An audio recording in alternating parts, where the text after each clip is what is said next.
Please pause the Dhamma discussion and practice the Wim Hof breathing technique for some time and return back to the Dhamma discussion. Check the description of this YouTube video for a link to the recommended Wim Hof breathing technique. Into its natural.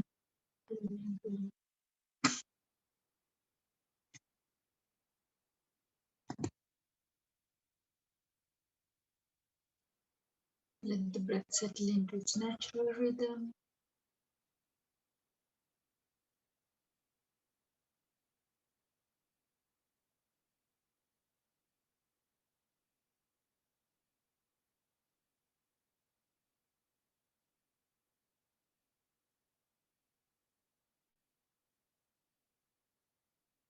Stay in the present moment.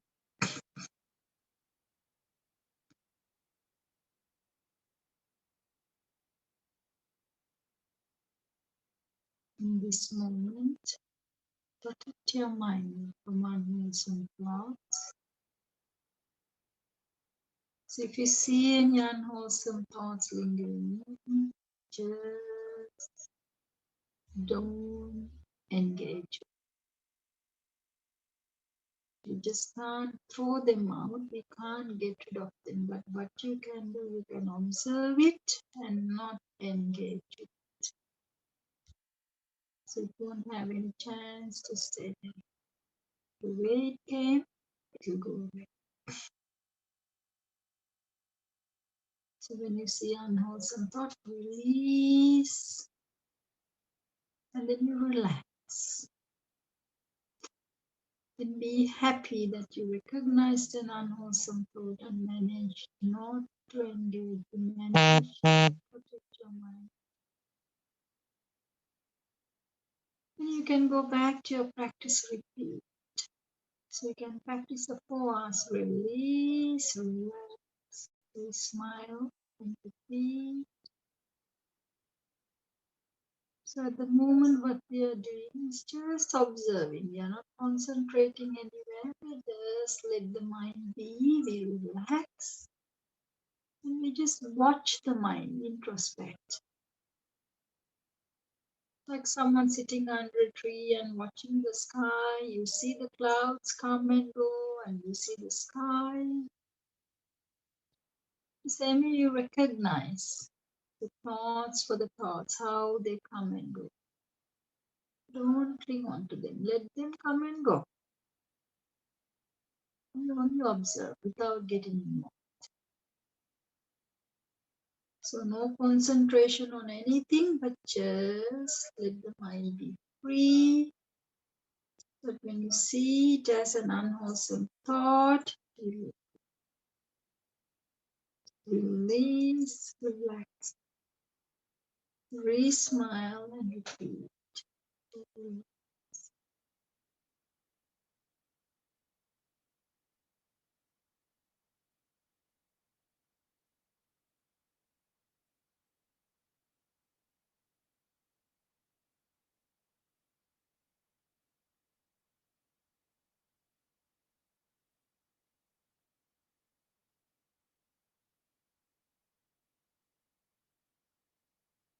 If it's difficult to not disengage, if it's so difficult to disengage, you just can't be an observer. You always want to think.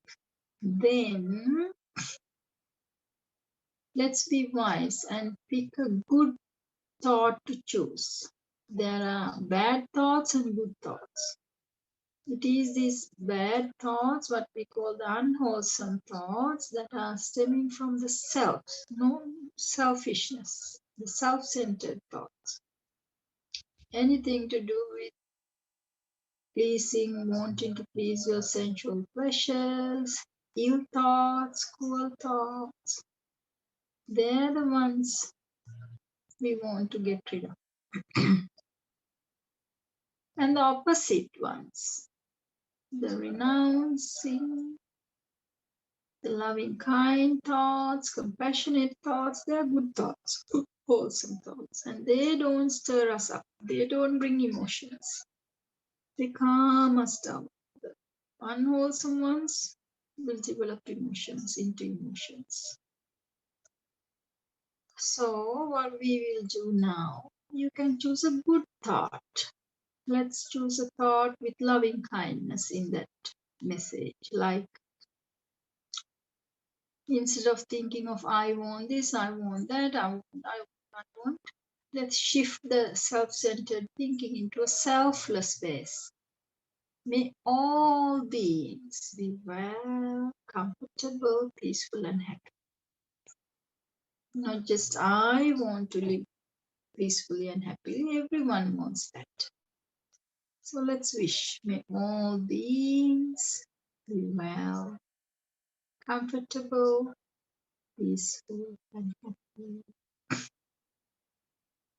So when you continue to generate this thought, make sure it's coming from the bottom of your heart. It's not just some words, but it's a feeling that you feel.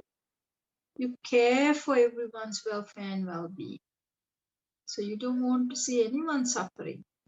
You want to see everyone being free from all kinds of suffering and being comfortable, being free from illnesses, having good health, and not having emotional trauma, but being peaceful, not seeing unhappy, but seeing happy. So may they be well, comfortable, peaceful, and happy. So make it a genuine wish. And if you want an area dimension, you can start it from where you are and then go on concentric circles from the immediate environment, slowly expanding the area dimension encompassing the whole house, or you are in a bus, or you are in the office, that whole vicinity, then the outside of it, then the whole village, then the whole state, whole country, then go beyond the oceans to the whole world, then go beyond the earth to the universe, then go beyond it to multiple universes and beyond any boundaries. So slowly you can increase your area dimension.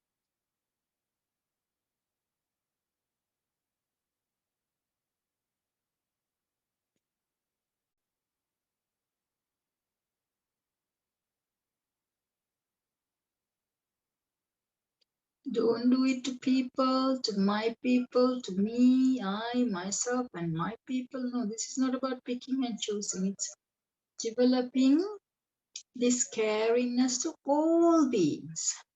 Like the sun, when the sun shines, it shines to everyone equally, not picking and choosing. The same way, let's have a wish. May all beings be well, comfortable, peaceful. You can start it from a place where if you can generate gratitude and then inoculate it to the others and then start it from there, that's okay. But it has to be a very pure, unconditional love, gratitude. So that caringness, you can share it with others. So get that feeling going on in your heart first.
Sabbe sattva bhavan sukhita. No one suffer. You will be free from all kinds of suffering. May they be well, comfortable, peaceful, and happy.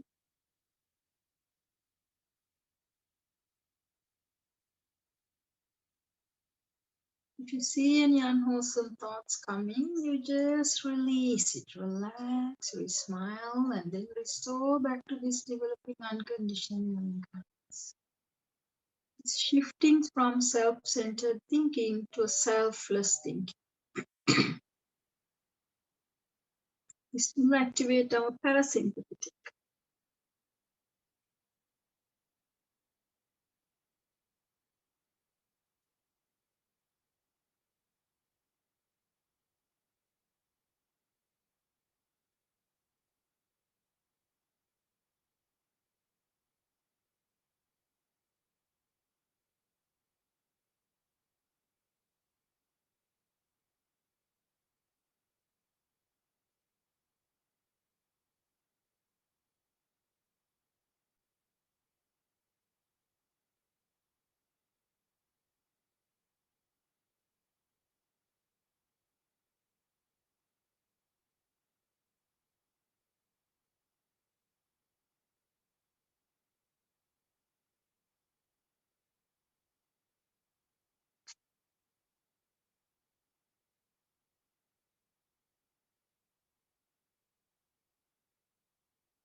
You purify the mind this way, it will activate the parasympathetic and it will relax you and bring a lot of sense of peace and calmness, tranquility.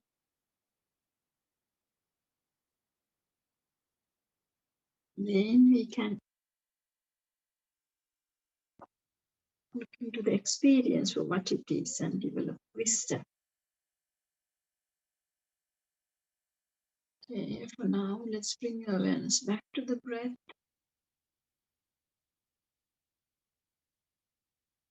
Scan your body and relax.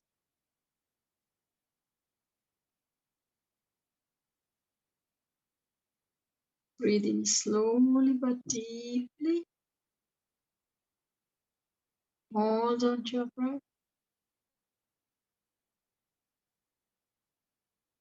Let's breathe out slowly.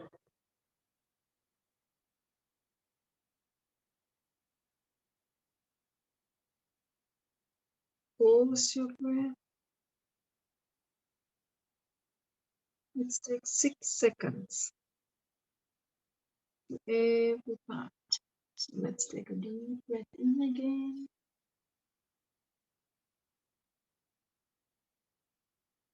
Hold on to the breath.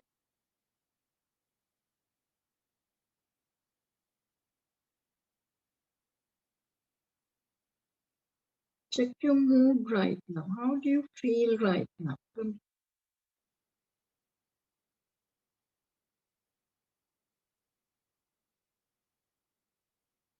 Let's breathe out.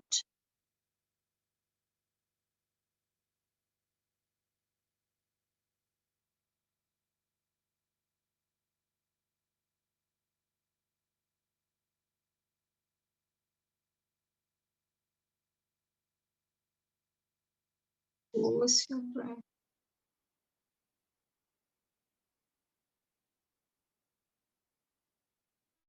And for the last time, let's take a slow but a deep breath.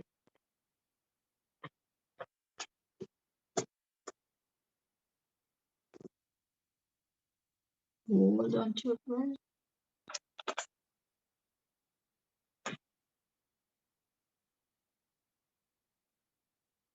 Check your mood. How do you feel right now? How was your mood before? And how is it now? Compare it. And get to know the results of your practice when you purify your mind. What happens? If done it in the proper way, we should feel a lot more calm and peaceful and relaxed.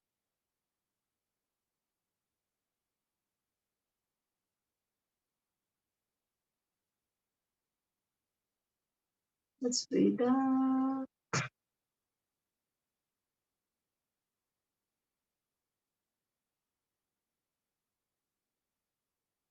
Let the breath settle into its natural rhythm. Let's listen to the sound of the bell.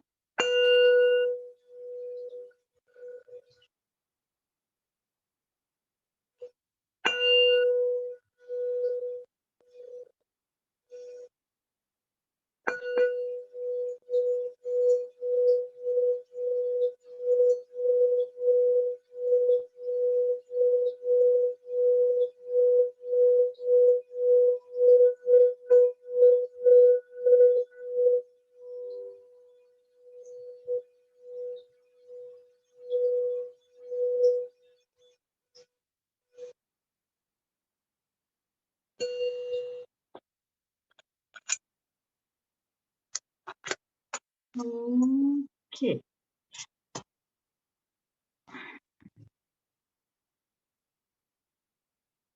Hope you all feel much more relaxed.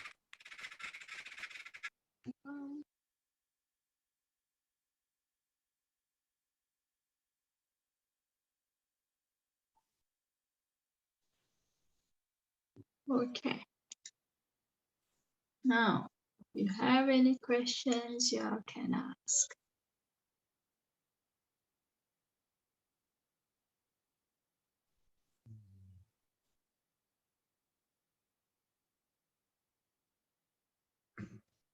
I don't have a question as such, but just if I could make a statement, an observation, and an expression of appreciation. Sure. Thank you. I came into tonight's session rushed, stressed, frustrated, but all that's gone. All that's gone. And I'm back at this moment feeling more like who I was last week, last month, but not today. Not today. Today was a nightmare of a day, and I think without realizing this is what I needed. This is what I needed. So thank you very much for that. As much as I enjoyed the breath work beforehand, the quiet meditation and the guidance that we received was, I say without any reservation, it was what I needed. Thank you. Thank you very much. Welcome. So happy to hear that you're comfortable now. So you can do this at any time when you feel like distressed and whatever emotions. You see that it's happening, so you can just take a few minutes just to work with your breath and shift your thinking, I and me and my problems, to selfless one, and it will work wonders for you. Yes, thank you. Thank you for sharing your experience.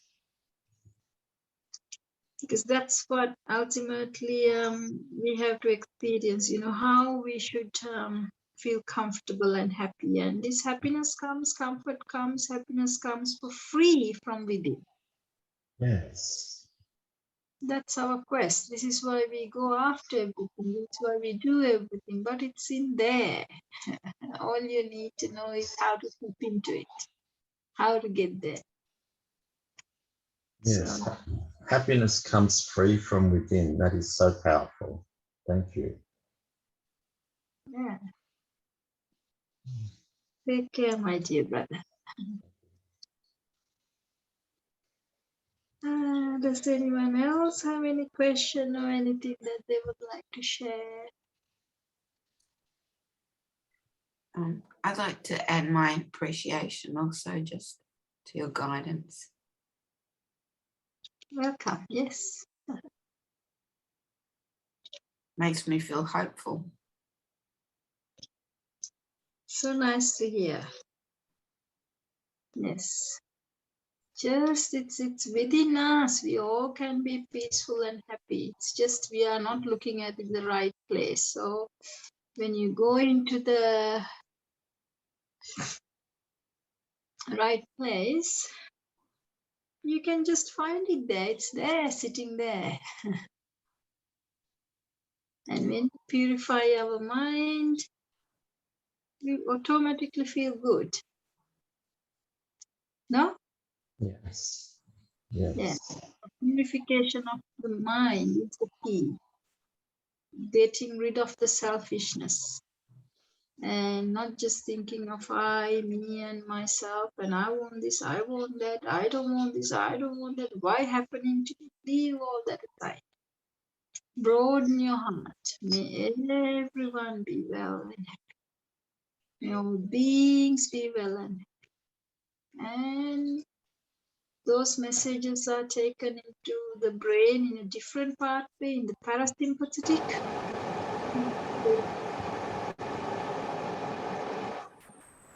When we are relaxed, we feel comfortable and happy. And that's all we needed. This is what Buddha was pointing out. Selfishness leads to stress. Selflessness will lead to comfort and peace and happiness. Okay, Kanishka, you're back. I don't know if is it better or the same? Yeah, now we can hear you. Okay, I always have audio issues. Sorry. I was going to ask you earlier when I was wondering whether it's a good idea to go through the paramithas, maybe the 10 paramithas every session. Do you think that's a good idea, like our other sessions? So that First, let's wait and see what they have to hear. I mean, questions they have, and then we can slowly go deep within. Yeah, it's a good idea. We can. Or you can share those Dhamma talks. The ones that we talk about, the paramithas, they are available on YouTube now, no? Are they? Some of them, Venerable, but if it might be good to, because people might have questions that they could Yeah, clear the out straight. questions are the better ones. So when you are recording, it's best to record, not the same thing, but it's good to let them come in question form so we can address what their questions are and find answers to that. But that can be more useful and beneficial. So my dear sisters and brothers, do you all have any questions? Hi, it's Gary. I do have a question. So I am really a beginner with meditation, although I've been a beginner for many years with meditation. Some of the groups that I've belonged to, we've also done chanting and singing, which can, to me, seems very similar in a way because it does empty the mind of thinking. Can you tell us something about singing or chanting prayers and how that compares to meditation? Okay, now can you share your experience with us when you chant and meditate, or when you sing and meditate, and when you just do what we did now, just help the body to relax and purify the mind? What's the difference in your experience? Do you feel a difference? And can you tell us the quality of it? Yes, I think the first part of tonight with the breathing and the guided breathing seems very similar to the chanting that I've done, where someone is guiding the chanting. The chanting forces you to breathe very regularly, and the focus becomes on the person leading the chant and the sounds of the chant, so that the mind then is empty of other things. So quite similar to the breathing at the beginning of tonight.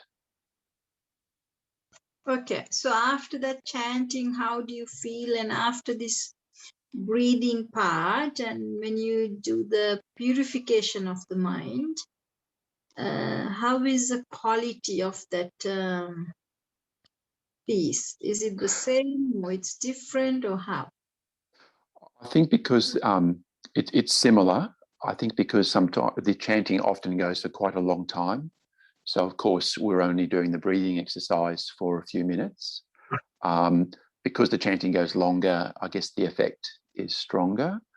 And then when it suddenly stops, after perhaps half an hour, the mind is really empty.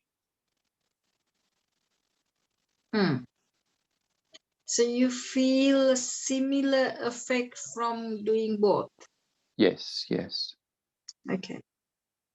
Yeah, so what happens there when we are engulfed in our selfish thoughts? I want this, I want that, I don't want this, I don't want that, why it happened to me?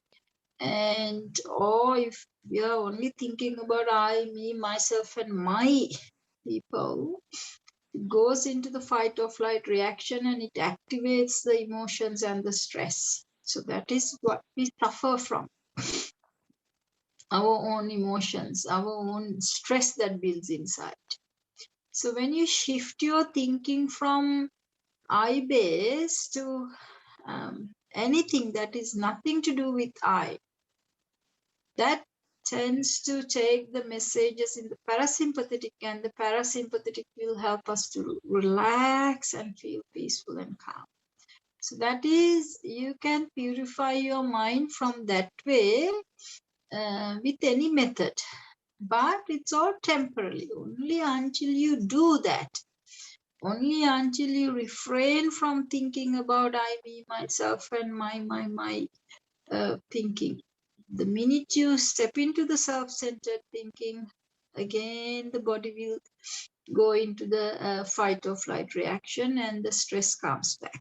So what Buddha pointed out, beginning from this purification of mind, then we need to take it into a deeper level, which we didn't do today, and we will do in the future slowly, after you learn the theory part, where you are to figure out whether there is an I or not.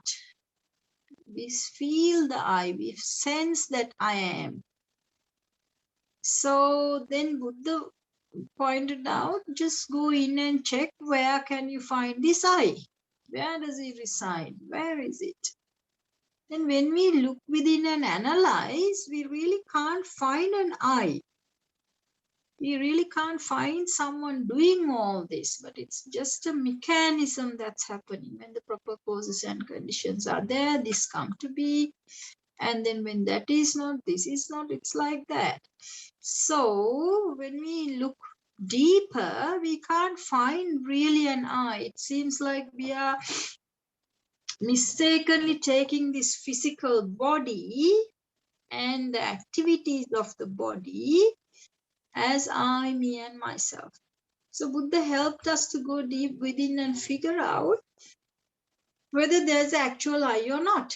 That is what we call the vipassana part. So when you do that, then you come to a conclusion, you really can't find an I. Netang mama neto hamasmi neto attati.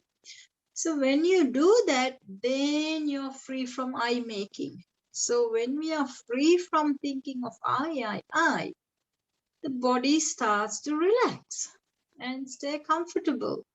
And that peace will stay there, the happiness will stay there, because we are not developing the thoughts that will take us into the stress cycle. So there is two ways. One is a temporary one, and the other one is through the wisdom, through your understanding, seeing the non-self. Then that becomes an understanding, and when someone comes to that understanding, realizing the non-self part, we call an arahat, fully enlightened being. They see the seeing for the seeing, hearing for the hearing, smelling, tasting, touching, and knowing what it is. So they are free from sense of I. So when you are free from I, there's no stress. If there's physical pain, there is pain, but definitely there is no mental suffering at all. But physical pain, yes, pain is there, but there won't be an I to personalize it, to I to suffer. So even that pain doesn't become a problem. It cannot bring suffering.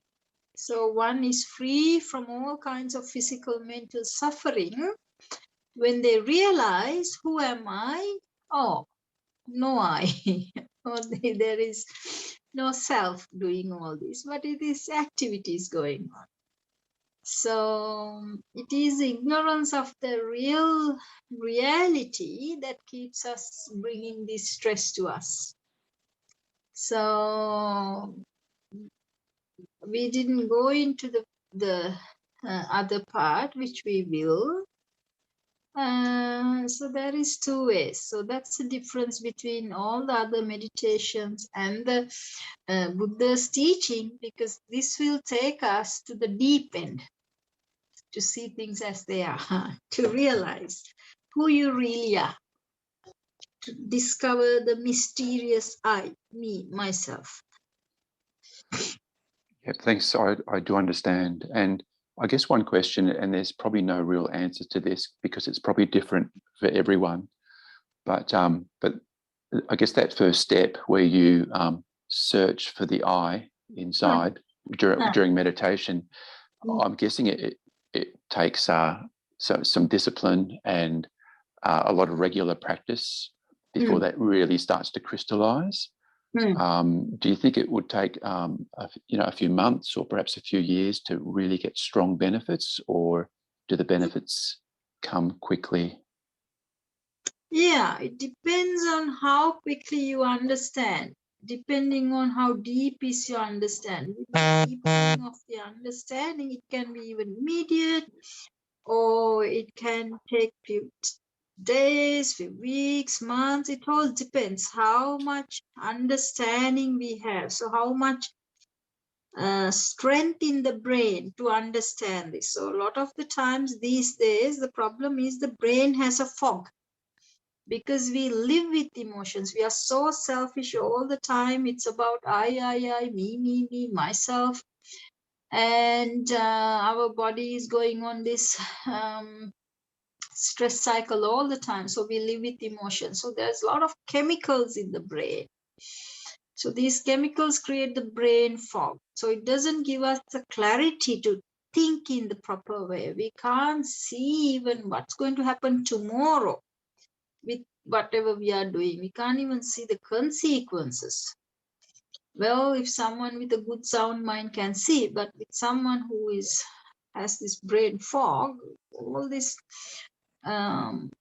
emotions are inside and they have a lot of chemicals. They can't even see what's going to happen tomorrow from what they've been doing, the consequences of them. So our intelligence is really blunt. We don't have sharp understanding now. We don't have the ability because we have really kind of killed the brain halfway. So it's very important that we save the brain. We help the brain to kind of function in the proper way. So we need to remove the toxins. We need to remove these hormones. We need to remove these. We need to take care of the whole emotions. So, we can remove the hormones. And at the same time, we need to remove the toxins that damages the brain cells. We need to eat in the proper way. We need to drink the proper things. We need to do exercises. We need to look after this body and the brain. So when you do that, when you give a good environment for the brain to function at its maximum level, where giving all the nutrition the proper way, the oxygen and everything, then the neurons will start to fire in the proper way and our proper thinking can kick in. So in that environment, the brain can develop wisdom. It can see through, it can cut through things and see deep. So the first thing is Buddha is pointing, we need to have virtue. We need to have discipline. We just can't behave the way we want. We want to develop this loving kindness, and with that in the mind, we need to restrain our behavior. We just can't behave the way we want. When we get angry, we can't shout and jump up and down, do things. It's like putting petrol into the fire. So first part is the behavioral part. We call the sila. And then the second part is the purification of the mind. Just taking care of the behavior is not enough. Managing the emotions is not enough. But what gave rise to the emotion? It's your unwholesome thoughts, selfish thoughts. And we need to get rid of these selfish thoughts and purify the mind from those selfish thoughts. Then the tranquility, the serenity comes in. With that, the hindrances will go away. The emotions will be washed away. So your brain is now clear from the brain fog. Then after you have listened to good Dhamma talk, realizing, okay, how this I was made up of, then you will realize to yourself, looking within and checking these things on your own, you will realize it. So then the realization becomes a truth for you, a real thing for you. Then it will stick with you, that understanding. So this is a gradual process. You see, so it depends on where we are now and how we are treating the body and the brain. And how is the situation? How is the blood in our body? Is it always bathed with adrenaline? Are we always angry? Do we always have anxiety worries? Always have sadness? Always have emotions? There's a lot of chemicals in the blood, and it kind of pollutes the blood. And that blood is circulating in the brain too, so it affects the brain, not just the kidney and the the liver and the heart and the lungs, it affects even the brain. So we need to take care of our body first. What you eat, what you drink, what you breathe, how you treat your body, how you exercise it. And then we need to take care of removing the toxins and giving only the good things. And then we go into the controlling the thoughts, the thought level, and that is the real level, because you can stop drinking alcohol and giving drugs and things. You can stop eating meat and fish and refined food and all the processed food and things. But still, if you are thinking toxic thoughts, then still the toxins will come to the body. So it's important to purify the body from the toxins that you make from inside, from harboring these selfish thoughts. So we do that. We purify the mind, and then the mind slowly, slowly will go into its brilliance. Mind, as it is, the brain, has the potential to realize, go deep. That potential is there. So we need to help the brain, and then the mind can be developed, and it will develop its sharpness. So it can see things as they are. So then we can realize. So it's a gradual process. So it depends on where you are now. And recognizing where you are, you have to start the treatment from where you are. Sure. Look, thanks very much. That's a wonderful answer. I'll just throw in one more simple question. Something I have been practicing pretty much constantly for about 10 years is what we call mindfulness. So maintaining that awareness. Sorry, I'll make this brief because there are other people who may have questions. So for about 10 years, pretty much constantly, I've been practicing mindfulness. So just keeping a little bit of space between the I am and what I see happening around me in the world and the conversations I'm having, and just being aware that I can be relaxed and not respond immediately to emotions. Is that part of the practice that you teach as well? Yeah. But today there is this lot of misconceptions about mindfulness. But anyway, yes. It's about you understanding how this machine is working, how this body is functioning, how the brain is functioning, how the mind is functioning, and what are the effects. Seeing the chain reaction, let's take, we have 6 senses. Let's take eye for an example, and how we see. So the light comes and reflects from an object, and then that light ray will stimulate the cells in the retina. Then it will register the color from that frequency. Then it is inverted, upside down. Then this image is taken to the brain, and brain will correct it, and we see a mental image, a corrected version. Even though we think it's out there, we look out, but what we see is that corrected, inverted image. That is done by the brain. So what we are looking is what the brain is making for us. Right? That's why it's called a mental image. We call rupa. So all our experience is a mental image. Through the eye, the ears, the nose, the tongue, the body, in the mind, everything is made up in the mind. So this is how our experiences are made of: seeing, hearing, smelling, tasting, touching, and knowing. So when we look into this experience, it is in this experience that we come to a conclusion. I see you. I see the tree. I see something that's out there. So the I gets created into inside, and outside becomes a world. So the subject and the object. Now, if we don't investigate how these two sides appeared, we will never know what was happening. But Buddha is pointing out, the Buddha analyzed this process of perception and said it is made, this is how it was made. Rupa Vedana, Sanya, Sankara, Vijnana. Rupa is a mental image. Sanya is for the eye, it is the color. So Vedana is a feeling. So whatever the sensation, we feel it as pleasant or unpleasant or as neutral feeling.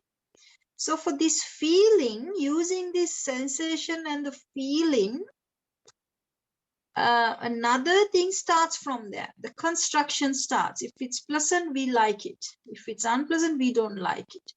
If it's neutral, still we think it is there. I experience something out there. That notion is there. So from the pleasant feelings, the likeness comes. This is what we call the desire. From that, greed comes. From the unpleasant feelings, the dislikeness, the aversion comes. And this is what we call the hatred. And from the neutral feelings, you get the sense of I and the outside world. That is what we call the moha. Moha means the delusion. This is how the delusion stems from.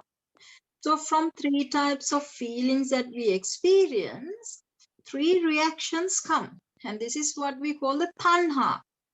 Tanha means it's a chemical reaction. There's a chain reaction that's happening when the senses are registering the data. It takes into the brain and then the brain processes it. And depending on the quality of your feeling, that's how your thoughts will be. So depending on the thought, it will trigger certain glands and the hormones will come. And the mood, depending on the thought, the mood changes. So it is with this mood we suffer. A lot of the times, because we are not seeing this actual thing in what's happening, we get, I want this, I don't want this. We get caught up in this feeling business. So all the time the body is going into fight or flight reaction. So all the time we are cooking up some desire, lust, some hatred, some anger, some anxiety, worry, sadness, depression. Something gets cooked up here. So when these hormones come to the body, they do what they are supposed to do. They are chemicals. And these chemicals will do what they are supposed to do. Now, for example, adrenaline. Adrenaline is the thing that is responsible for anger. What we call I'm angry is when adrenaline is running in the body. So what the adrenaline does, it gives a quick burst of energy and it tenses the muscles and it diverts the blood flow into the muscles and it gives pressure to the heart to pump so hard, fast. And our breathing rate changes. A lot of things happens, like a fire alarm is going on in the building. When the adrenaline comes in, it does so many changes to the normal system and creates havoc. So we call this anger. So the adrenaline is there, we feel very restless. Because like if you imagine the kettle, when it's in the natural form, it's so calm and just resting. You give it an immediate energy, you plug it in and switch it on and give the current, the energy, it will start to jump up and down and boil.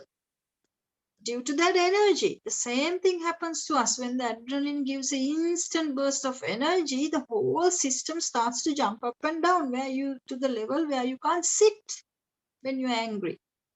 People just have to throw their arms or they have to walk up and down. If they are not hitting someone, if they are not wrestling with someone, they have to walk up and down. They have to throw their arms. They have to talk to themselves if they can't shout at someone. So that restlessness comes from that stress that is building from inside. This adrenaline was necessary if you were really facing a threat, because the body was going into the fight or flight reaction to save you, help you to save, because the body, the brain, went into the self-survival mode. When you think about I, me, myself, and so said this about me, the brain detected it as, oh, it's a threat for my survival. This is why it signaled the amygdala, and amygdala stimulated the adrenaline gland, and the adrenaline came, so your body can go to the fight or flight reaction, and you can react to this threat and save yourself, save your good name. So this is what's happening. So even though we don't take into account what we think has such an effect, it does. So when adrenaline is here, this is what's happening. We don't know what it's doing to us. This is why people behave in the way they behave when they're angry, because of adrenaline and what the adrenaline does to us.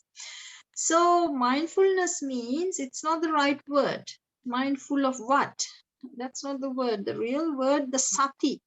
The Buddha's word is sati. Sati is being translated to mindfulness. But sati is really introspective.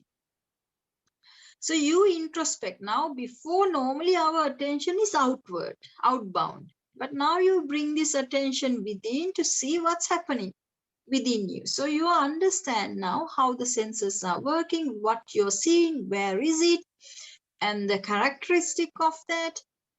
Because it's made from this rupa, vedana, sanya, sankhara is that it's creating this story, and what cognizes that energy is called the vijnana, perception.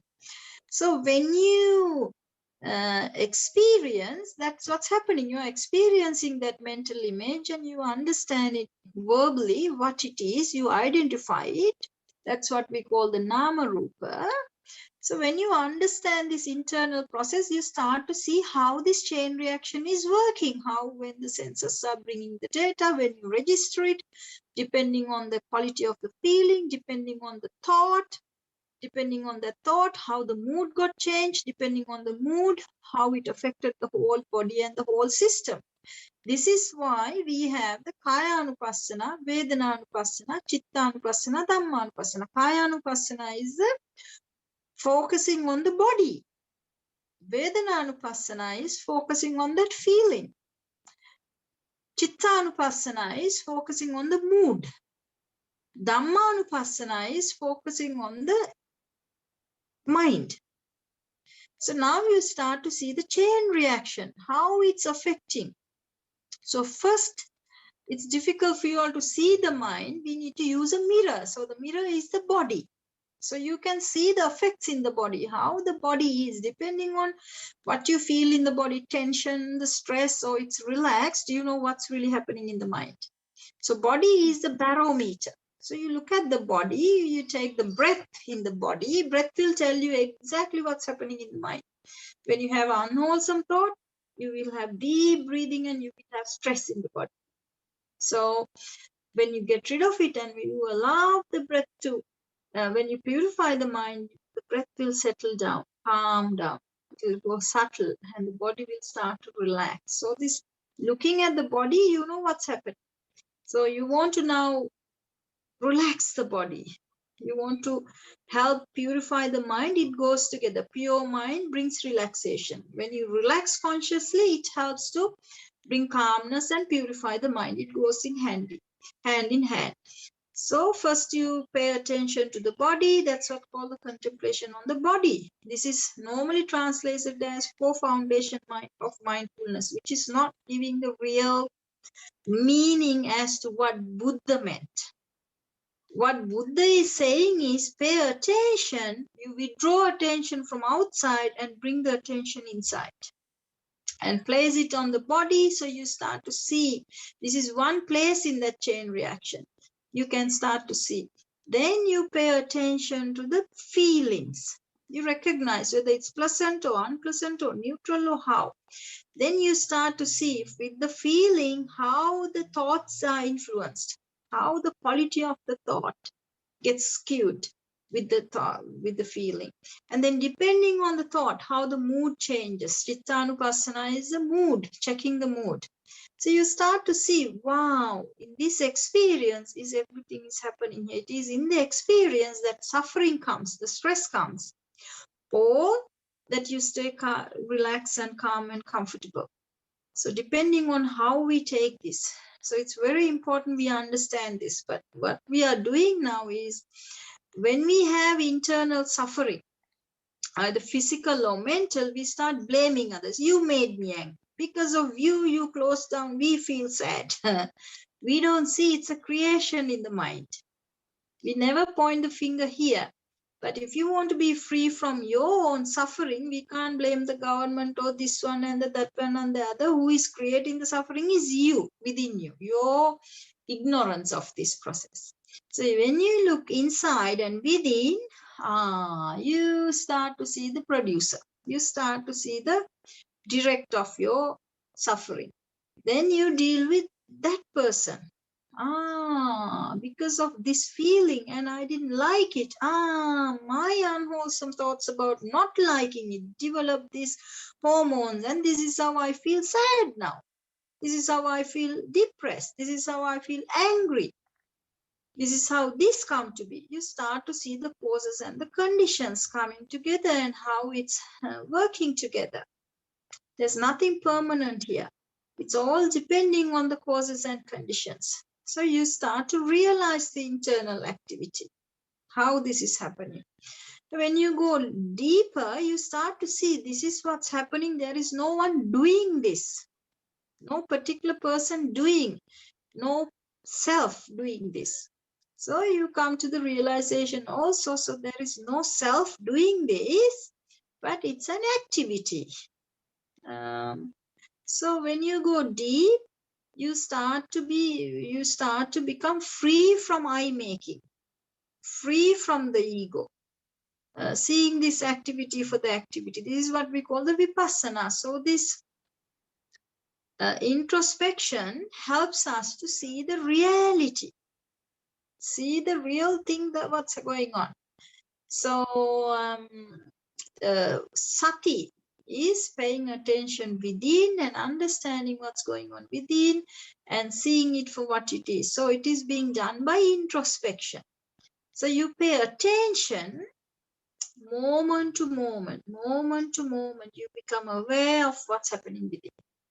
Then you see this. Then you can start to take care of your body and the experience. You can't do much, but you're going to be careful about how you treat your experience, how you treat the pleasant feelings and the unpleasant feelings. So you're going to develop your wisdom. You're going to treat it cautiously now. The way you're going to form the thoughts, you're going to be very careful. You're not going to use thoughts of wanting, pleasing your senses, wanting to go after these pleasant sensations and try to be happy. No, you understand that's not the way to go about. So you will start to renounce that. And then with the unpleasant feelings, the ill thoughts normally come. And when you can't get what you want, the ill thoughts come. You understand, oh, if I develop ill thoughts, it will develop hatred, it will develop anger, it will take me for a ride, a bumpy ride, it will create stress. So therefore, I must not develop ill thoughts when I'm interpreting my circumstances. Then I have to use unconditional, loving, kind thoughts. So you replace these ill thoughts with unconditional, loving, kind thoughts. Then the cruel thoughts. You know, when we don't take care of our thoughts, then these ill thoughts will develop into cruel thoughts. We want to teach lessons. We want to punish. And we want to give a hard time to the others. We will start enjoying others' suffering. We will start to get this wicked sense of finding happiness by seeing others in miserable misery. So then we need to reverse that.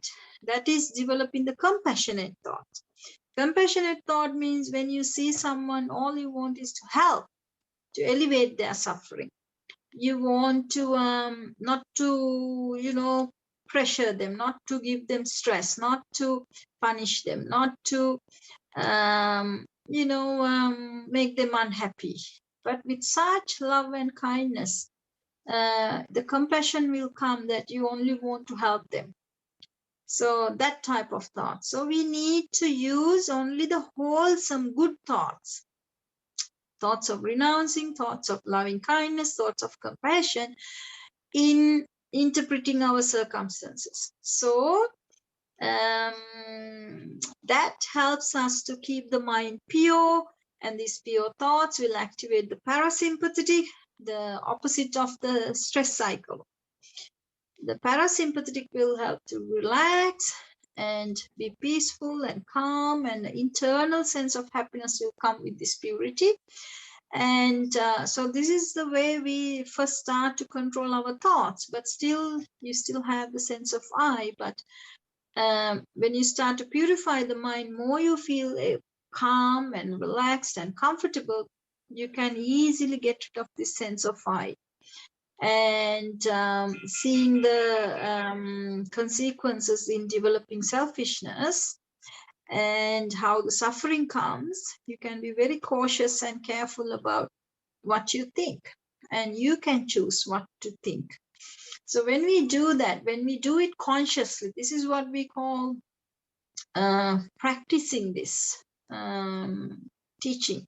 You have to put it to practice. You need to incorporate into your day-to-day life. When you're facing a hard time, when you're facing unpleasant experiences, when you're facing pleasant experiences, you need to keep this in mind and take charge in the thoughts, how you want to interpret this. Because the minute you just allow it to go in the natural way, it'll just create havoc. It'll activate the sympathetic pathway and fight or flight reaction. We'll end up emotional. When we are emotional, we will end up reacting because of the chemicals, the energy that it brings. But when we start to take care of this internal process, it's like you had this light outside and you only was focusing and seeing what was happening out there. Now that the light is focused inside and you start to see what's happening inside within, you start to see a different world, and you start to see how your suffering come to be. You will see how the suffering comes and how you can change that, how you can create peace, how you can be free from suffering. The government can't do that, the others can't do that. We have to do it. And this is how we do it. That's why we have to go within. The method to go within is called this introspection, is called normally translated as the 4 foundations of mindfulness. So mindfulness doesn't mean just watching the breath or just filling your mind with whatever. I don't know what they mean by mindful. But what needs to happen is to be aware of the internal process and to be able to understand what's going on. And when we see this, we see the process of perception. We can see and we can analyze it. And then we see the parts in that process of perception. Rupa, Vedana, Sanya, Sankhara, Vijnana, the mental image, the feeling, the sensation, the construction, and perceiving it, the perception. So when we see this, we understand, wow, this is what's happening. So there's no one really doing this. That is called the anatta, the non-self. So what was happening is based on the causes and conditions. Because of the causes and conditions creating this, we got no control over this. Even though, because it is not under our control, that characteristic is called anicca.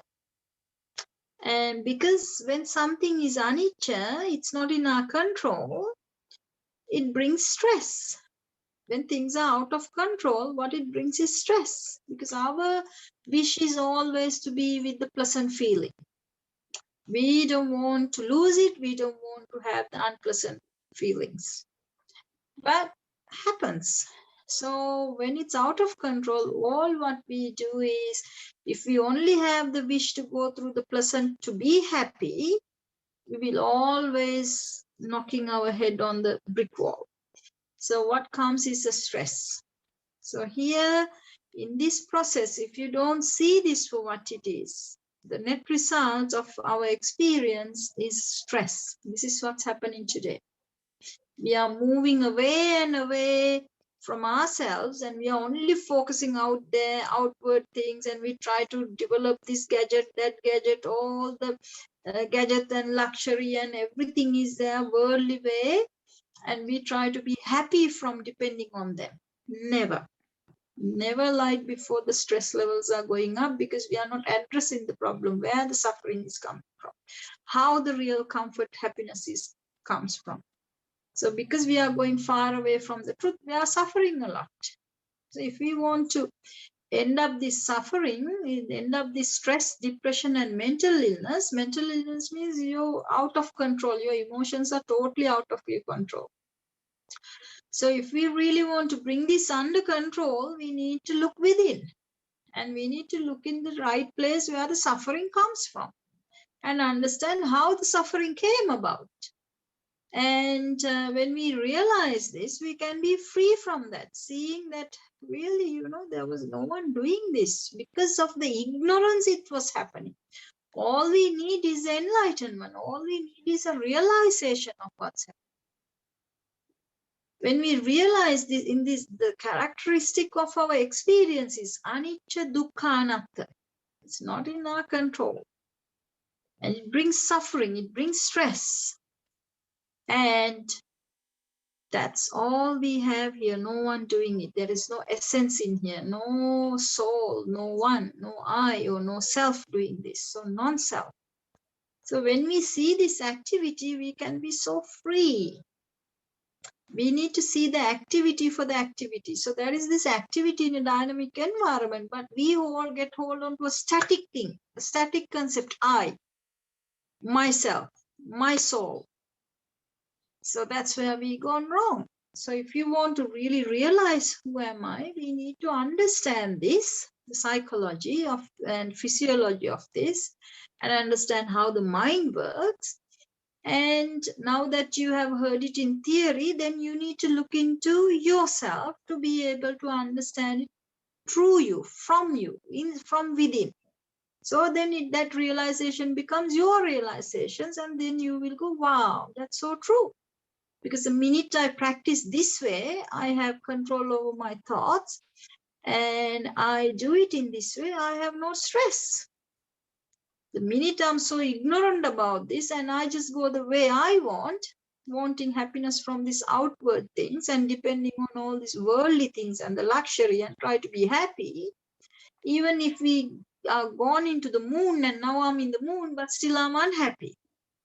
Why? I didn't look into the place where the unhappiness and the happiness came from, where the suffering and the comfort came from. So now when we start to look into the right place and deal with that, we can be free from suffering because we created it in the ignorance.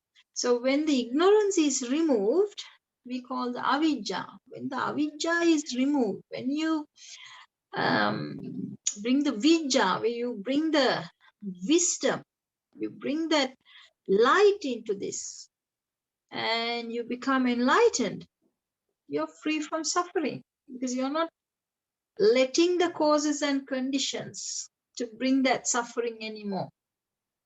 So it is your understanding that will free you from the suffering. Does that make sense? Satipatthana. Yes. Sati is there, that is the exercise to get enlightened. So mindfulness is not just watching a breath or just being free, not thinking anything or anything like that. No.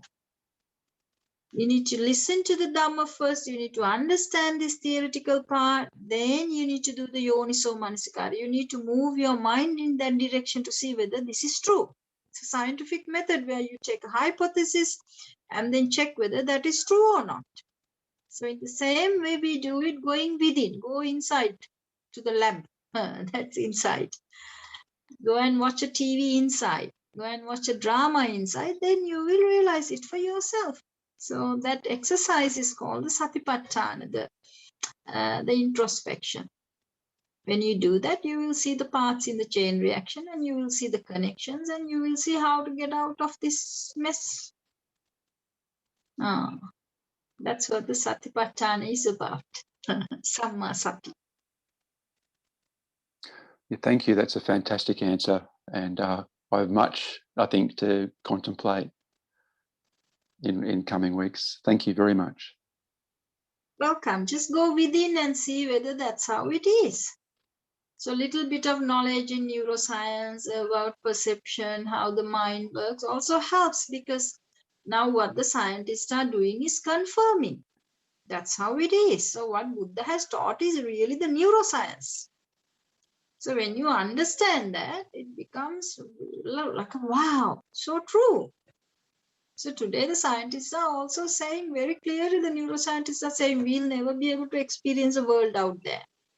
All what we do is we only can experience what's happening with it, what the mind is creating for us. That is confirmed. So that is our experience, but always we get caught up in the outside thing. We like that, we hate that. And we go to love and, get entangled and, hold on to it like this. And we want to shoot and get rid of the things we don't like. And we go to fight with the outside. Stress. But if you understood this activity that's happening in the mind, done. Free from suffering. So this is about contemplating inside. Kanishka Putte, can you type Berkeley University? What's his name? Professor. Buddhism at the Age of Technology. Yes, Robert Lancaster. Yes, he's the one. Yes, when you watch this, you will really realize what I was talking about and how they are confirming.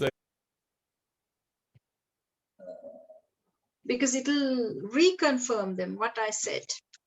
So it will be helpful to them to go and do the research if you heard this for the first time. Did you hear it for the first time, my dear? Parts of what you explained were very similar to some training I had about 10 years ago, particularly talking about mind and body, emotions. But I think you filled in a lot more detail than I'd heard before. So thanks for that.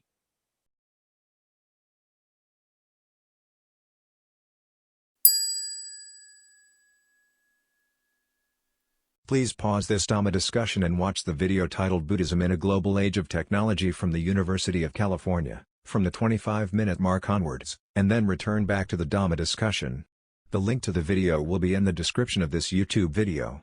We are unable to have the video played here due to copyright issues. Sorry for any inconvenience caused.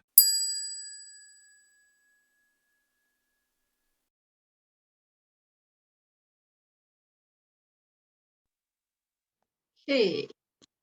So anyway, because it was interesting, I was listening to it too. But the point is about the perception. So he just touched on it, and I hope, it's not just something we talk. That's what the neuroscientists are really finding out, how the senses are working.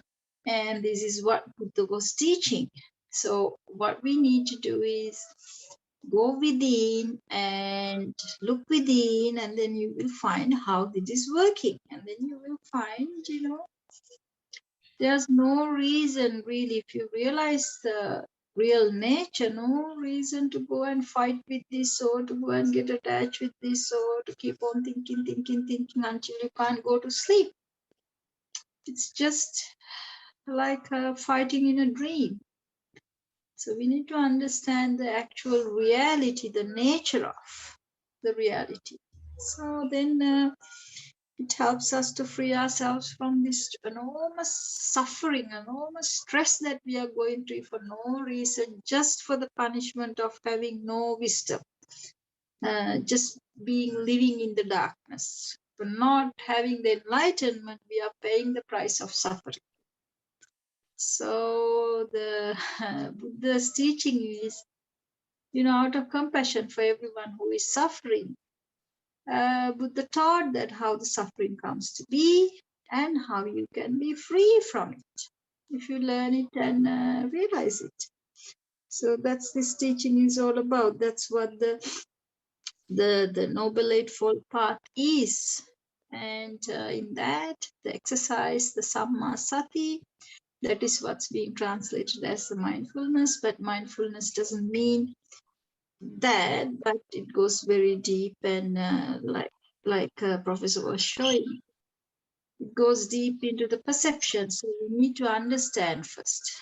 Then another paradigm will open and your understanding will get deepened and you won't get caught up after that. So you can be free from physical, mental suffering.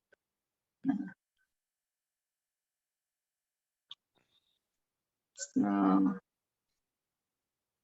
yeah, take a look at some of the neuroscience things, and it'll make it easier for you to understand how the inside is working.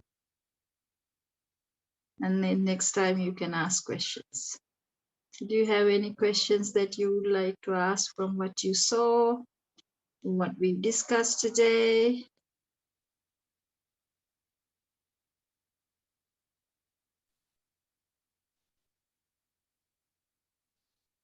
If not, we can wind it up. Does anyone have any? I was just going to say that the questions are percolating through. Just so much to absorb at the moment, and the questions are not formulated yet, but during the week they certainly will. Yes. Yeah. So please do write them. If you forget, just write them down and we'll discuss it next time. Yes, thank you. Okay. Also, just to let everyone know, I should have actually told you guys at the beginning, but I forgot. The Venerable has a WhatsApp group for this Dhamma, regular Dhamma session. She has WhatsApp groups, so many of her Dhamma groups, where she will share important resources like this video and such resources. So if you are interested in joining the WhatsApp group, you can send either Stefan or me your numbers. They won't be shared with any third parties. It's just for the purpose of the WhatsApp group. I can put my email in the messages. You can email it to me or text me. I'll just do that now. Yeah, I just wanted to say that. I'm just putting my email. And you can share the YouTube link in the WhatsApp group. So if they want to watch the full documentary, they can go and watch also. Yeah, I will actually. I've been a bit pressed for time, but I'm trying my best to upload this to YouTube. So you guys can revisit these talks and rewatch them. Please be patient with me. I'm doing my best to get them up on YouTube as soon as I can. And so I've put my email up. If anyone wants to be part of the WhatsApp group, send me their phone numbers. Yeah, it's just there to send you the regular link for this session, and also if I find some interesting excuse me, documents, that's all. The only people who can add things to it is the Venerable and myself. No one else can add things, so yeah, it won't be a disturbance. We try our best to not make it a nuisance. So just to let you know. Yeah. Okay. Thank you. So let's wind it up. So whatever the understanding we developed tonight and the purification of the mind, whatever that comfort, peace of mind that brought to us, that positive energy, so we can share it with the beings who we can't see, but who can see us. So let's share these merits with all the departed relatives, friends, the devas, the angels, any living being who would like to partake in these merits and make their mind happy, gladden. May they be able to access these merits and find comfort, peace of mind and happiness, and wherever they are, may they be comfortable, peaceful and happy. Also, may these merits bring causes and conditions for them also to realize the cause of their suffering and to be free from that suffering, and may they also find freedom from suffering as soon as possible. Also, let's share these merits. Not the merits, also let's make the aspiration that may all of us not find association with the wicked and the foolish, but find association with the wise and the good until we attain Nibbana. Also, let's make the aspiration that all the merits that we generated today bring causes and conditions for us to penetrate into these Four Noble Truths. What is this suffering? How does this come to be? How to be free from this suffering and what we should do. the Four Noble Truths. So let us be able to penetrate into that in our day-to-day experiences, and be able to free ourselves from suffering, and enlighten our mind to the level where our minds will not shake in the in the vicissitudes of any vicissitudes of life, but it will be imperturbable. So let us experience that imperturbable serenity of mind, which we call the Nibbana, as soon as possible. So also would like to share the merits with Kanishka Putta, and also with all of you for joining. And may you and your parents, your teachers, your family members, your children, grandchildren, and your friends and relatives, and anyone and everyone, may you all benefit from these merits. May you all find good health and long life, and may you all find physical comfort, mental comfort, peace of mind, and happiness. And may these merits bring you the causes and conditions to find success in all the good endeavors that you take on board, and may all your good aspirations come true. And may you all be able to penetrate into the Four Noble Truths and attain the bliss of Nibbana as soon as possible. So wish you all good health, comfort, peace of mind, and happiness. May you all be well and happy. Have a good night and have a good week. Take care. Thank you. Same to you, Venerable. May you also attain Nibbana as soon as possible. Sadhu, sadhu, sadhu. Thank you. Take care. Have a good night. Take care.